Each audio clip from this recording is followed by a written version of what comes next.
डरावनी कहानी, आखिरी दरवाजा। बरसात की एक काली रात थी।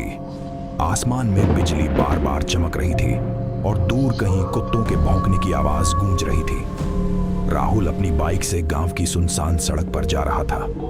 उसे शहर से अपने गांव पहुंचने में देर हो गई थी।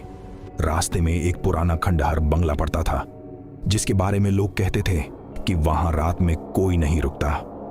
जैसे ही राहुल उस बंगले के पास पहुंचा, उसकी बाइक अचानक बंद हो गई। ये क्या यार, अभी ही बंद होनी थी, उसने गुस्से में कहा। चारों तरफ घना अंधेरा था, मोबाइल में भी नेटवर्क नहीं था। मजबूरी में वह उस पुराने बंगले की तरफ चल पड़ा ताकि बारिश से बच सके।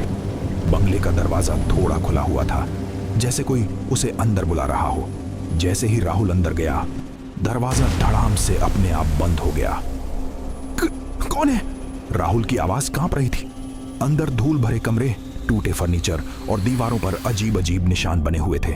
तभी ऊपर वाली मंजिल से पायल की आवाज आई, छन छन छन। राहुल का दिल जोर जोर से धड़कने लगा। धीरे धीरे वह सीढ़ियां चढ़ने लगा। ऊपर पहुंचकर उसने देखा, एक कमरा आधा खुला हुआ था। अंदर हल्की सी लाल रोशनी आ रही थी। राहुल ने डरते डरते दरवाजा खोला और जो उसने देखा, उसके पैरों तले जमीन खिसक गई। कमरे के बीच में एक औरत सफेद साड़ी में उल्टी खड़ी थी। उसका चेहरा पीछे की तरफ था और उसकी आंखें पूरी काली थीं। वह धीरे धीरे राहुल की तरफ मुड़ी और डरावनी आवाज में बोली, तुम भी यहां मरने आए हो? राहुल पीछे भागने लगा, लेकिन सीढ़ियों की तरफ देखा तो वहां कोई सीढ़ियां थी ही नहीं। तभी उसके पीछे से वही आवाज आई, यहां आने वाले कभी वापस नहीं जाते। राहुल ने धीरे धीरे पीछे मुड़कर देखा। अब कमरे में एक नहीं बल्कि 10 सफेद साड़ियों वाली औरतें खड़ी थीं और सभी की आंखें राहुल को घूर रही थीं।